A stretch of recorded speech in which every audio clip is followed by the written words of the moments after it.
This episode is brought to you by Progressive Insurance. Do you ever find yourself playing the budgeting game?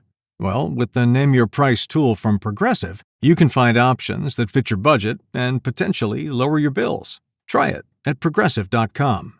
Progressive Casualty Insurance Company and Affiliates. Price and coverage match limited by state law. Not available in all states. Imagine buying your kid a toy, only to find the batteries aren't included. Or buying furniture, but it's missing the tools to build it. Frustrating, right? Now imagine that exact same feeling, but you're paying way more. That is what buying business software usually feels like. Fragmented, disconnected, and incredibly expensive. Odoo completely changes that. Odoo is a complete, fully integrated business suite where all your apps actually talk to each other. We're talking automated lead routing for your sales team, seamless AI integration, and an intuitive point-and-click website builder. It's everything your business needs to scale, saving you time, headaches, and money. Stop piecing your software together. Go to odoo.com. That's ODOO.com to learn more. Hey, I'm running out to drop off a stack of letters and packages. Need anything shipped while I'm gone? Save the gas. Stamps.com lets you print postage and schedule pickups right from your desk. Sync your contacts into the address book, get detailed accounting insights, and get notified the moment your certified mail is delivered. All from my desk? All from your desk. Join the 4 million businesses using Stamps.com right now with code PODCAST and get your free welcome gift. Stamps.com, code PODCAST. Taxes and fees apply. Every afternoon, there are 4 things you need to know about. They tend to happen after about 3 p.m. Eastern, and before you get home, you might as well learn about them before you hear it on the evening news. That's my job. I'm Eric Erickson. Tune in wherever your podcasts are available on YouTube, Spotify, Apple, whatever. You'll get the 4 things to know in the afternoon. Search Eric Erickson or go to ericerickson.com/4 things to know for the links. Be more informed than your family and friends.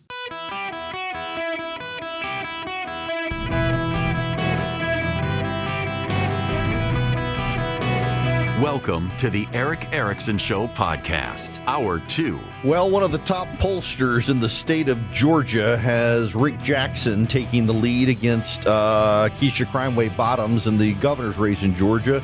Jon Ossoff still handily in the lead against Mike Collins. Arguably, Jon Ossoff made his biggest flub of the campaign. Okay. This is a little bit different from where I was going to head. I want to get to the Mississippi Miracle here, but let me just pause real quick. So Matt Walsh has started this. He's very good at starting arguments, and I think if Twitter were not monetized these days, a lot of these conversations would never happen. But is insisting now that postpartum depression is not real. I haven't kept up with the case. Some woman choked her child and killed her child, and she's saying it was postpartum depression. And what's wild is she has admitted that she's the one who did it. And there are a bunch of people who are like, no, there's no way a mother would do that. It had to be the father. She's admitted it. Well, she's covering for the father, obviously, you see. And so now there's this argument on whether postpartum depression is a real thing. I know it is a real thing. I have relatives who have suffered postpartum depression. I have worked with women who suffered postpartum depression. I am friends with someone who attempted suicide in postpartum depression.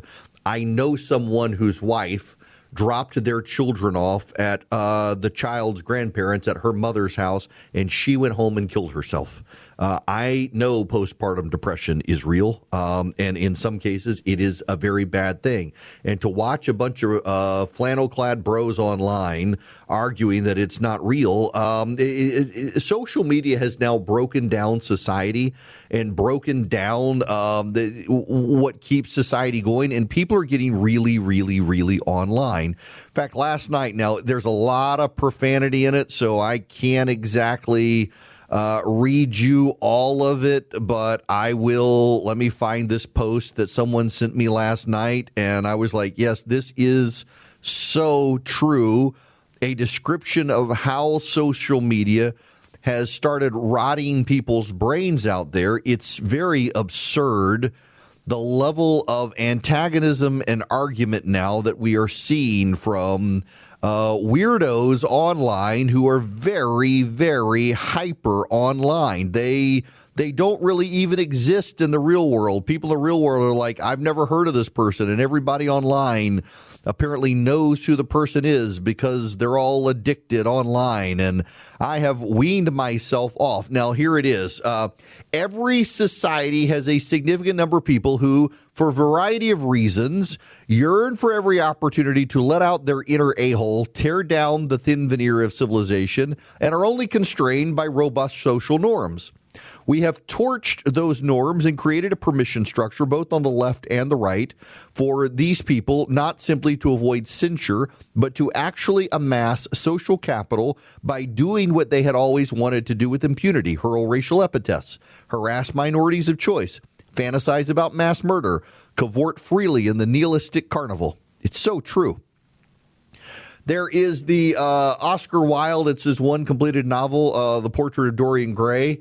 And at the end, it is revealed that Dorian Gray, who never appeared to age, there was a portrait of Dorian Gray in an attic that had not only aged, but aged and weathered in such a way to show all the vices and evils of the guy. And what social media tends to do is act as the portrait of Dorian Gray, revealing the monsters beneath the curated headshots online. And people who go hyper online tend to lose track of reality and engage in the most boorish behavior, like people now arguing that postpartum depression is not a real thing because their wife didn't go through it, so clearly it's not a thing. Watching the post-liberal bros quote Carl Schmitt. Friends, if you hear people talk about Carl Schmitt, you need to understand Carl Schmitt was not only a horrible human being, but he was also a Nazi. Carl Schmitt took third world tribalism and elevated its veneer to make it a friends versus enemies dynamic, disconnected from morality and Christianity. And it's something that the Nazis embraced. And now you've got a lot of people who are friends with J.D. Vance are embracing Carl Schmitt.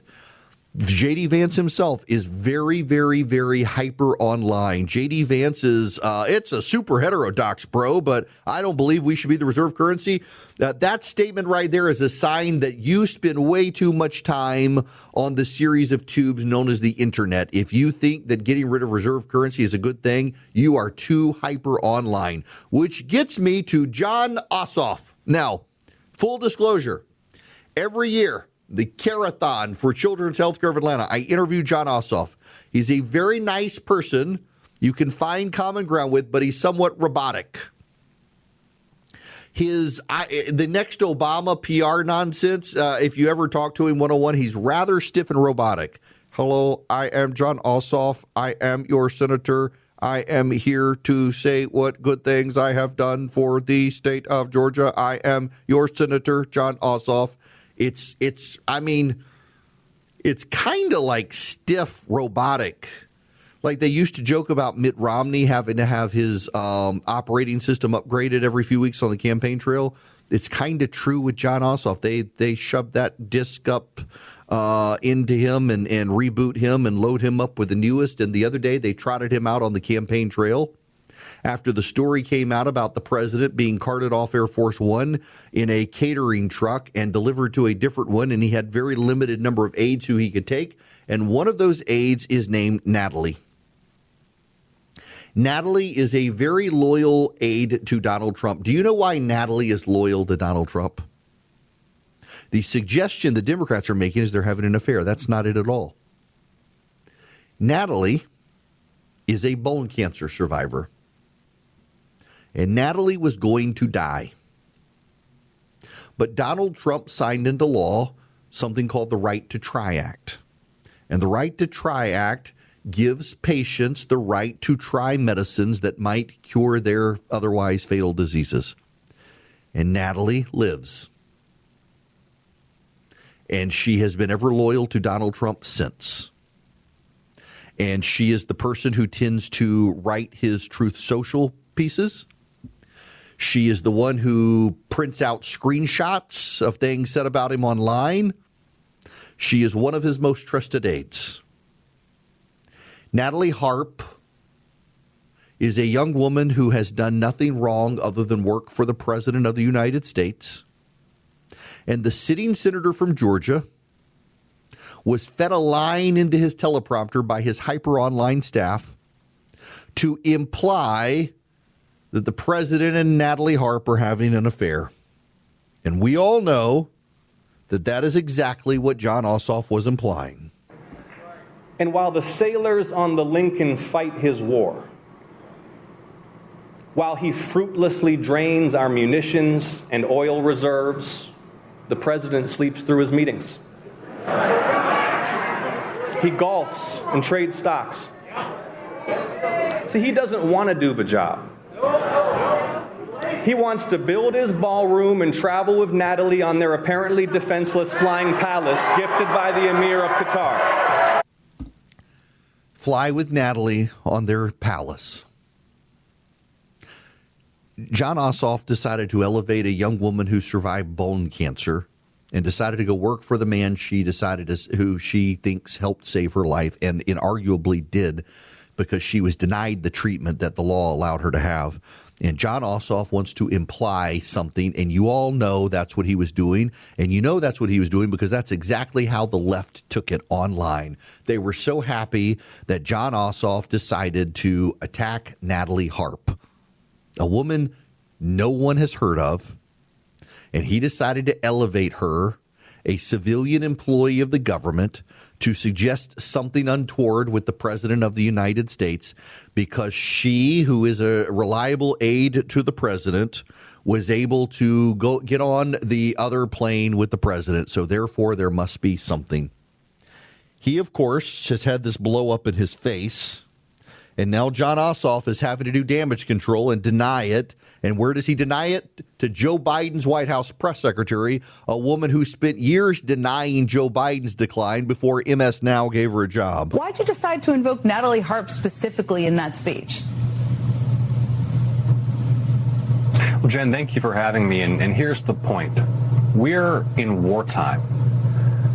The commander-in-chief has mired us in this geopolitical disaster. People have lost their lives. Our naval logistics are frayed. The global energy system is in crisis. And he retreats into this bubble of West Wing aides who are his security blanket to make him feel good about himself. No. You didn't mention his West Wing aides who make him feel good about himself. You, sir, specifically brought up Natalie Harp. He wants to build his ballroom and travel with Natalie on their apparently defenseless flying palace. He wants to travel with Natalie on their apparently defenseless flying palace. You decided to point the finger at a female aide to the president of the United States. It was a deliberate choice, and it was a choice, I suspect, not by Jon Ossoff, but by his hyper online staff. Twitter is rotting people's brains on the left and the right. By the way, the same polling that has Rick Jackson now beating Keisha Crimeway Bottoms in Georgia for governor has Jon Ossoff beating Mike Collins, but he's only at 50%. Ossoff has largely been able to run a campaign focused on Mike Collins's indiscretions, of which there are many. I warned Republican voters there would be, and it would come back to bite him. And suddenly Jon Ossoff is on defense, having to go on MS Now for a softball interview where he is not required to answer the question of why did he single out a bone cancer survivor who is a personal aide to the president. Should we cast aspersions on Jon Ossoff traveling with his female aides? Because he does. Should we cast aspersions and suggest inappropriate relationships that this married senator has? Should we? Because that's what he decided to do to the president of the United States. And the best response that anyone on the left has come up with is, you defend Donald Trump. How dare you say anything about Jon Ossoff? So now you're admitting that Jon Ossoff is behaving like Donald Trump. I thought you hated Donald Trump, but you're suddenly cheering on someone who's decided to behave like Donald Trump. How very big of you people on the left to drag out a bone cancer survivor who works for the president and single her out to cast aspersions on her. Well done, Democrats. Well done, Jon Ossoff. Welcome. It's Eric Erickson here, 877-973-7425. Should you wish to be on the program, I would be delighted to have you with me. Before I get to the phone calls, though, what I wanted to talk about and now need to talk about. Mississippi. I mentioned earlier in the program that the Democratic candidate for the United States Senate in Maine, apparently, according to multiple outlets up there, is in a relationship with his cousin and has 2 kids with his cousin. There has been a time in this country, including very recently, that a lot of people would make jokes about it being Mississippi or Alabama. But the reality is Mississippi and Alabama are less and less the punching bag for people with senses of humor because they're kicking everyone else's butt when it comes to math and reading. Mississippi in particular has what they call the Mississippi Miracle. We've talked about here before, and the new standardized test results from last year are out. Mississippi's 4th graders are now number 1 in the nation for reading and math. And when you take all the standardized tests and you sort them demographically, Mississippi is number 2 in the nation after Massachusetts. Massachusetts is very good schools. Massachusetts also is overwhelmingly lily white. Mississippi is much more diverse than Massachusetts and has much more poverty than Massachusetts.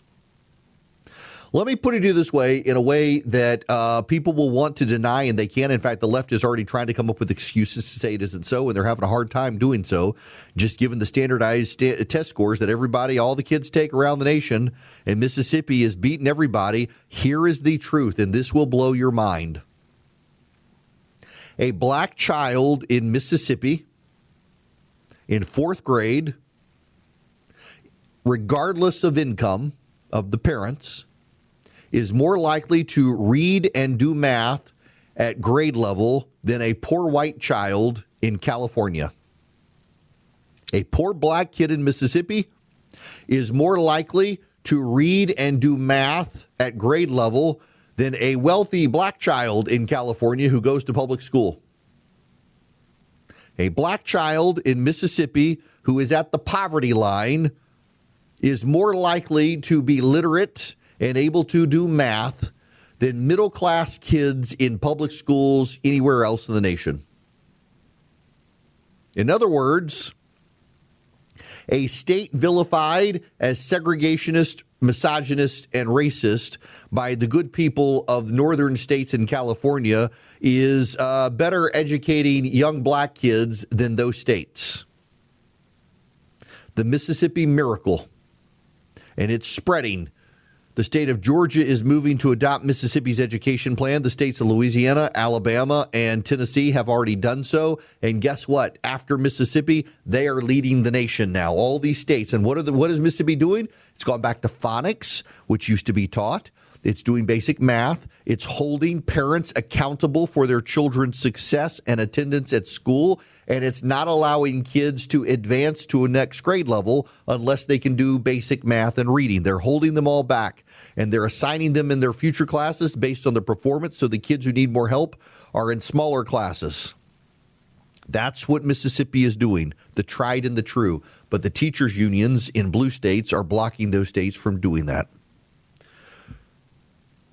And in Mississippi, those kids, if they have a tankless water heater from Renai, they can have hot water in their long showers. I took a shower last night, and it was a shower beer kind of night, and I stood in my shower, and I sweated, and it was glorious. And then I was so hot, even with the perfectly snug mattress top air conditioner running, I did not sleep well. My shower was too hot, and I never ran out of hot water. I just stayed in there. I had my iPad playing Jack Reacher and it was a wonderful night of watching TV, and I was in the shower sweating, and it was glorious thanks to my Renai tankless water heater. You can have that experience. Don't stay in as long as I did. TalkingTankless.com. Get your Renai tankless water heater, and you can get a certified professional to install it. TalkingTankless.com is where you want to go. You want the Renai tankless water heater. TalkingTankless.com. Get a Renai tankless water heater today. Welcome. It is Eric Erickson here. The phone number is 877-973-7425. If you text Eric, E-R-I-C-K, to 33777, you can get the live stream, the show notes, the podcast, all the audio, all the links, everything you need to stay in touch and communicate. Before I move on, I want to go to Paula. Welcome to the show, Paula. How are you? Hi, I'm good. First, long-time listener, first-time caller. I just wanted to kind of talk further about the Jon Ossoff and what he's taken away from the young lady, Natalie, who's achieved so much, not just surviving bone cancer, but working hard enough to be an assistant to the president. By his comments insinuating that she has just slept her way up to her position, does such a disservice to women in general. And he's supposed to be a progressive. He has 2 daughters. He's married to a woman who is a doctor. To hear that is just so discouraging for women, much less the fact that he is for boys and girls sports. So how is any of that progressive and moving people forward? None of it is. And I would love to see Rick Jackson really address this, because it does so much damage to women moving forward. Yeah, you know, it is interesting to me how Democrats talk a really good game about advancing women, but the moment there's a Republican woman they don't like, they're willing to single out that woman and attack her and with innuendo and suggest she didn't get there because of her credentials, but because she slept her way there. That's exactly what Ossoff is implying here. And everyone in that crowd at his rally knew that's exactly what he meant. And he's having to go on MS Now and do damage control over it. And yesterday they were cheering him on. Oh, he got people to talk about this Natalie thing. Good for him. That guy's our Obama. It was cruel. It was cruel. And I want the Democrats to hear themselves now that they're justifying it by saying, look at Donald Trump and the things he says. But you're the ones who tell us all the time that Donald Trump's a bad guy for doing that. Donald Trump's the bad guy, and now you've decided that you're going to cheer on politicians for behaving like him. I don't know Jon Ossoff well. I will tell you that there are a lot of Republicans who privately speak highly of the guy, that he is behind the scenes a nice guy, and that he's great with constituent service.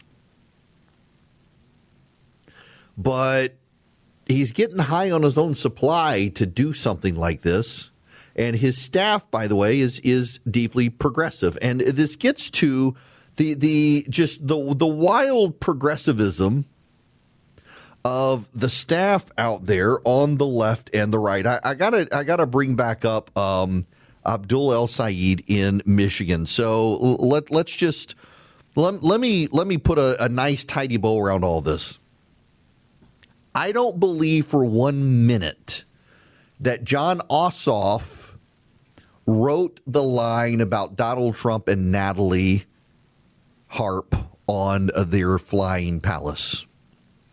It was more likely than not a very hyper online, very woke progressive who works for Jon Ossoff who decided to put that line in to drag a bone cancer survivor who went to work for the man credited with saving her life by passing the Right to Try Act.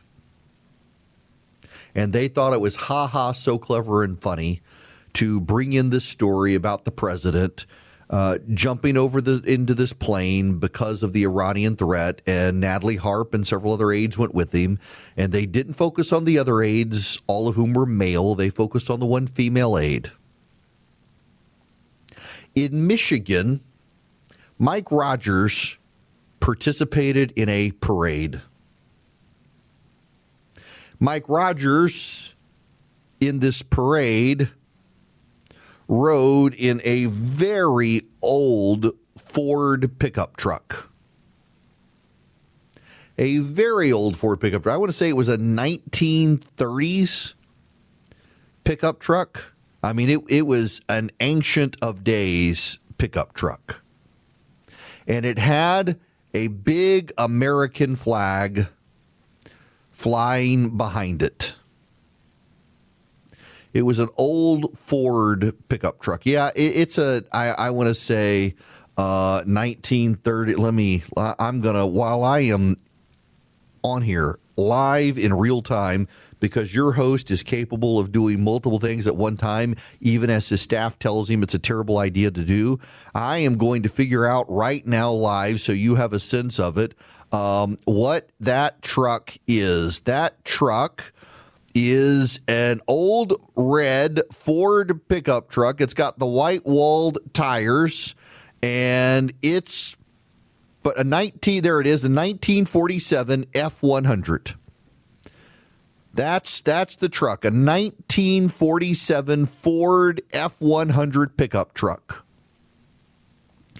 I'm looking online now. There is one for sale.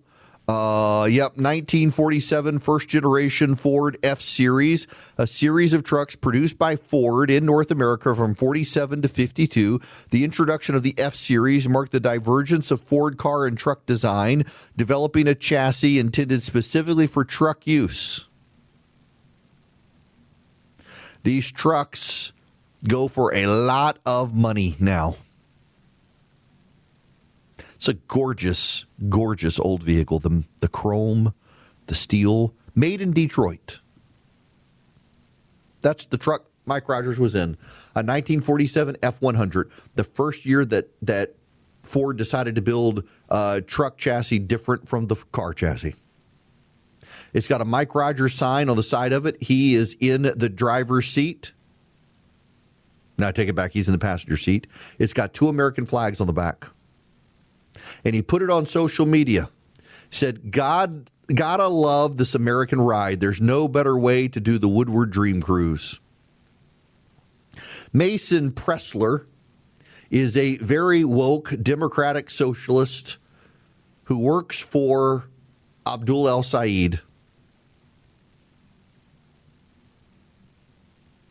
His number one staffer, his campaign manager, Mason Pressler, who responded to Mike Rogers riding in a 1947 F100 pickup truck with Mike Rogers' campaign, has the aesthetics of a 1960s white flight suburb and a KKK cross burning. An old Ford pickup truck during the Woodward Dream Cruise. Now, I had no idea what the Woodward Dream Cruise was, but the Woodward Dream Cruise is a thing. It is the largest celebration of automotive culture. It attracts 1 million visitors and thousands of classic car enthusiasts. It is happening now in Michigan. It is a big event in Michigan. And Mike Rogers rides in a classic car, and the campaign manager for Abdul El-Sayed compares it to a KKK cross burning. The progressive woke employee of Jon Ossoff decides to smear a bone cancer survivor by letting the senator single her out, and he's got to go on MS Now and do damage control. It is the hyper-online progressives. And by the way, the hyper-online right are no better than this. They're the post-liberal ones who want to get rid of the reserve currency and have some sort of Catholic integrist dictatorship. I mean, you actually, for those of you who don't know, J.D. Vance is his 2 leading philosophers, the 2 guys he likes, believe that the United States was founded illegitimately. Think about that. That's no different from Nicole Hannah-Jones. And you got a guy on the Republican side. And the key trait is that all these people spend too much time online. And meanwhile, with the rise of these socialists on the Democratic side who could look at a classic Ford pickup truck and say, looks like somebody driving to a Klan rally, you've got Bill de Blasio, the man who sparked the crime wave in New York City, out defending all of this. Mr. Mayor, we'll start with you. You're not a member of DSA, not a socialist, but certainly a progressive politician. Why do you think right now there is so much energy in that part of the party, the real left part of the Democratic Party?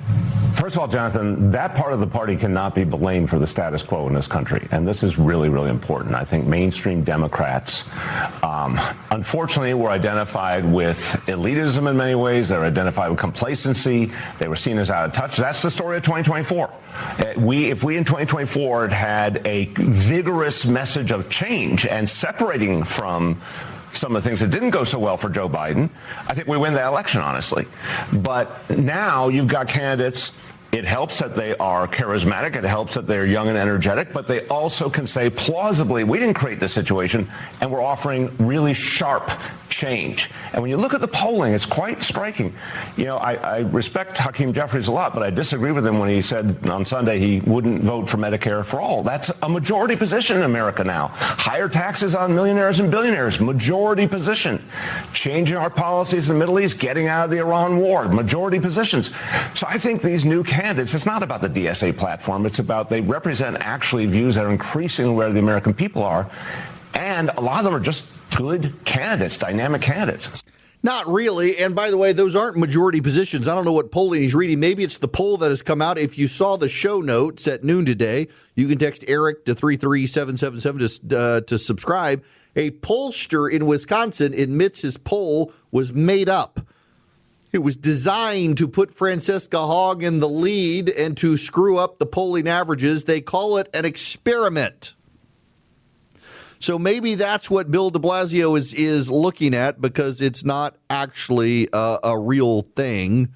In fact, CBS News has out polling that shows that that most Americans hate it. I'm sorry. This is the Karen Bass poll by wide margin. This is one poll released earlier this month claiming Los Angeles Mayor Karen Bass had a wide lead over Los Angeles City Council member Nitya Raman as the city's mayoral race was bogus.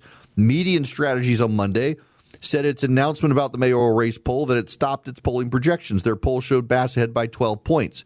Median Strategies has concluded its polling project and will not publish additional polls. All previously published polling releases have been withdrawn and should not be cited or treated as genuine polling data. Median Strategies was created as a short-term social experiment examining how purported polling information could enter and spread through the political information ecosystem without independent verification. Median Strategies was created as a short-term social experiment. We are not seeking publicity or attribution for the individuals involved in our declining interviews, they said. I think that was the same company that also did the Francesca Hogg one. They were all designed to elevate particular candidates and generate buzz, and they weren't real. By the way, that's just going to cast even more doubt on polls, which is, again, why you rely on the polling average, particularly those that only focus on the legitimate pollsters. CBS News has a legitimate poll out, and you know what it shows? Americans hate the socialists. And contrary to Bill de Blasio, Americans understand that Medicare for all is a disaster. Y'all, I've got 3 full-time employees. I would love to be able to have health insurance for them. Prior to the passage of the Affordable Care Act, it was affordable for small businesses like mine to take care of their small number of employees' health insurance. With the passage of the Affordable Care Act, it's the most unaffordable thing in America to be able to take care of my employees the way I want to. I don't have the revenue to be able to pay them a salary and also offer them health care. It is the most bizarre thing.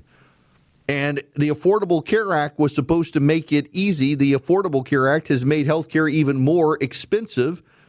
And the Republicans, other than J.D. Vance, have a great campaign message to say the more government gets involved, the worse things get. Because our healthcare system had flaws, but it was affordable for most people before the Affordable Care Act. When the Affordable Care Act, Obamacare, passed, it suddenly ruined the ability of a small business like mine that only has less than a half dozen employees to be able to provide healthcare insurance for them. And most Americans understand that government-run healthcare is bad. Government-run healthcare would not be a good thing. And I invite the socialists to campaign on that idea, given just how bad it's become. When Barack Obama said if you liked your doctor, you could keep your doctor, and you couldn't, the Democrats have broken the system. But that was all part of the plan, you know. They wanted to break the system so then they could say, well, the only real fix is to let the government take care of all of it. But I think Americans realize the more the government controls, the worse those things get. Hello there. Welcome. It is Eric Erickson. So a story has hit, and kudos to Reason Magazine for highlighting this. Flock cameras allegedly spotted this California woman's truck around the time and location of a package theft. What ensued was a Kafkaesque scene in which she insisted it wasn't her, while an officer who came to her door said he had indisputable proof but refused to show her unless she admitted she stole the package. It is her. It is 100%. It is locked in. There is zero doubt, he tells her. But police dropped the case after she provided her cell phone tracking data, camera footage from her truck, and video placing her elsewhere at the time of the theft. From wrongful arrests to officer stalking execs, license plate readers keep exposing police failures.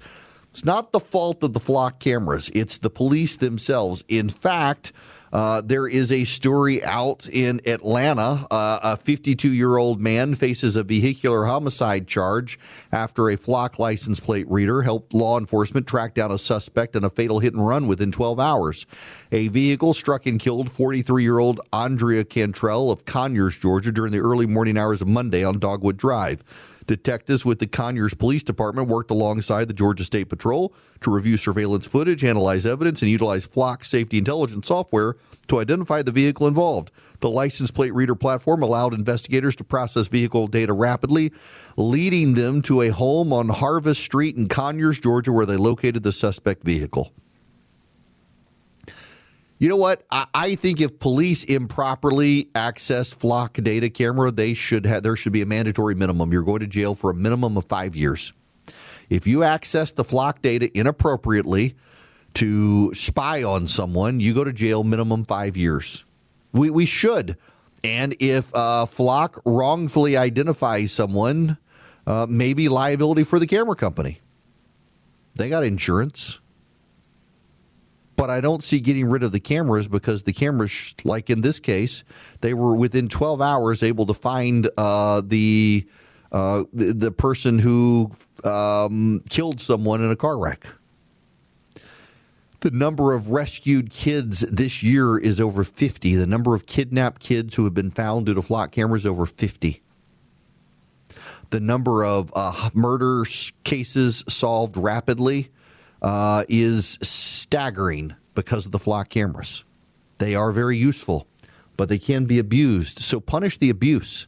Why are we going to get rid of something that is clearly making our community safer because we haven't cracked down on those who abuse it when we should be punishing those who abuse it? Some of you abuse your computers. You get frustrated with them. You cuss at them. You treat them like they are, someone you hate. You should not have to hate your computer. And if you use Vision computers, you can stop hating your computer because Vision computers, they'll build you a new computer. And it'll be your computer, not the one-size-fits-all from the big box store computer. And then you can have their world-class tech support. So you can call Vision computers day or night. You're not going to get an AI chatbot. You're going to get a human being. You'll get that human being on the phone faster than a Google search, and they'll help you with whatever is ailing your computer. So you can stop cussing your computer and you can get on with your life. And you can be technically proficient. And Vision can do this for your whole company. So you don't have to pay the six-figure in-house IT guy. You have managed IT with Vision computers, and all your employees get the phone number and they get to call. Vision can even remote in to help. Call them at 404-COMPUTER. Go to visioncomputers.com. 404-COMPUTE or visioncomputers.com. Anybody nationwide. 404-COMPUTE or visioncomputers. When was the last time you felt in control of your business finances? Expenses tracked, invoices sent, taxes ready. That's where Found comes in. Found brings your banking, bookkeeping, invoicing, and taxes together in one simple app. Manage expenses, invoice clients, send payments, and prep for tax time right where you bank. Join the hundreds of thousands who have already streamlined their finances with Found. Open a Found account for free at Found.com. That's FOUND.com. Found is a financial technology company, not a bank. Banking services provided by Lead Bank, member FDIC. Computers.com.